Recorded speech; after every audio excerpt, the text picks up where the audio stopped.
बादल देवनाथ जी, लेकिन ये तय है कि ये हाई वोल्टेज है और हाई वोल्टेज में ईंट का जवाब पत्थर वाला एटीट्यूड है हर एक तरफ से।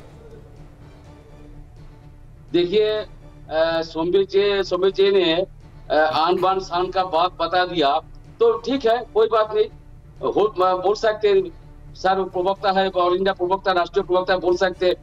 लेकिन जो लोग राम के नाम पर वोट मांगते और बंगाल के लोग राम के नाम पर नहीं, विकास के मुद्दे के ऊपर वोट मांगते हैं। और मैं सोम्बित जी को अनुरोध करूंगा, आन बान शान का बात तो बता दिया, विकास का सबका साथ सबका विकास भी कहते हैं, लेकिन डिजिटल इंडिया नहीं हुआ, मेक इन इंडिया नहीं हुआ, हाई स्पीड ट्रेन नहीं हुआ, स्मार्ट सिटी नहीं हुआ, 15 लाख का 15 पैसा नहीं दिया, गंगा जमुना सरस्वती का संस्कार तो नहीं हुआ।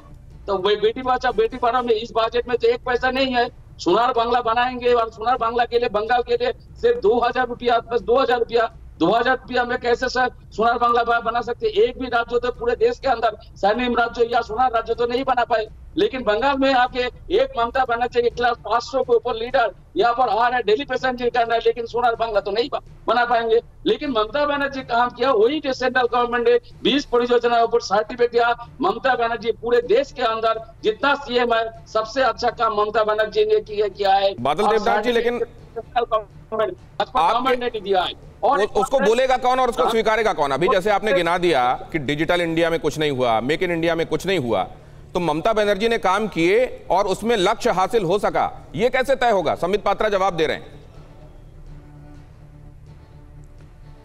देखिए, यहां पर दो बातें हुई। कांग्रेस के प्रवक्ता मेरे बड़े भाई अजय जी ने कहा कि बहुत सारी चुनौतियां हैं देश में, महंगाई का मुद्दा है, अन्य मुद्दा है, उन मुद्दों पर चुनाव होना चाहिए।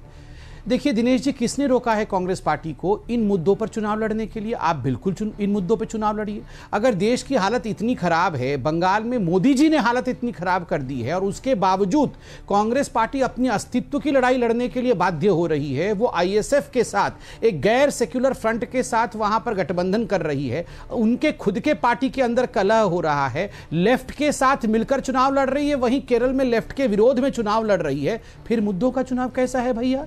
अगर इतने खराब मुद्दे थे तो आपको मुद्दों के आधार पर चुनाव लड़ना चाहिए था ना। जहां तक बादल देवनाथ जी का सवाल है, बादल जी ने कहा आन बान शान। देखिए, बंगाल का आन बान शान क्या था बादल जी? आपनी तो बंगाली, आपने तो बुझते पारबो। आन बान शान बंगाल का था कि कहावत थी, what Bengal thinks today India thinks tomorrow. Bengal जो आज सोचता था भारत कल सोचता था, ये महानता थी बंगाल की। कहां चली गई वो महानता? किसने समाप्त किया उस महानता को? बंगाल में जूट फैक्ट्री, 26 जूट इंडस्ट्री की बड़ी बहुत बड़े वहां फैक्ट्रीज थी, कितने लाखों लोग उसमें एम्प्लॉय हुए थे। एक भी जूट फैक्ट्री नहीं है, कोई भी इंडस्ट्री आज तक वहां पर बंगाल में खुला नहीं है।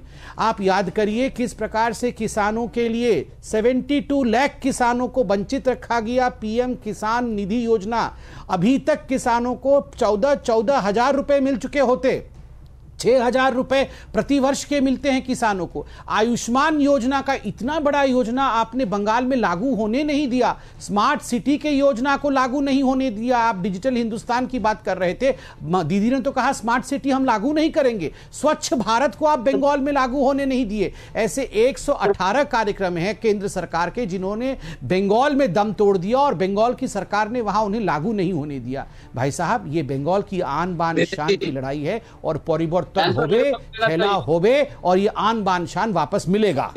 बादल देवनाथ, संबित जी के साथ बहुत दिन के बाद आज डिबेट हो रहा है।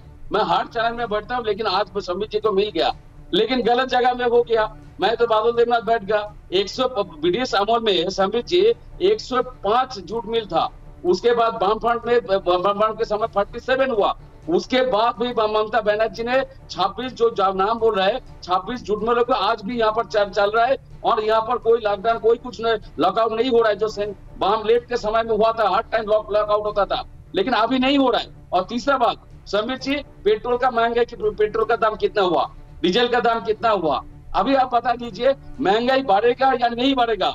और मैं जो कह रहा हूँ सोनार बांग्ला के बारे में, आप जो कह रहे हैं, आप सब कह रहे हैं, मैं तो ये संबित जी कहना चाहता हूँ आपको, आप इतने बड़े प्रवक्ता है, मैं हर चैनल में बैठता हूँ, लेकिन सोनार बांग्ला कैसे बनाएंगे? लेकिन एक राज्य बता दीजिए संबित पात्रा जी, संबित जी, जहाँ आप तो उड़ीसा से, जांजपुर से है, पुरी में तो आप इलेक्शन में थे, उम्मीदवार थे,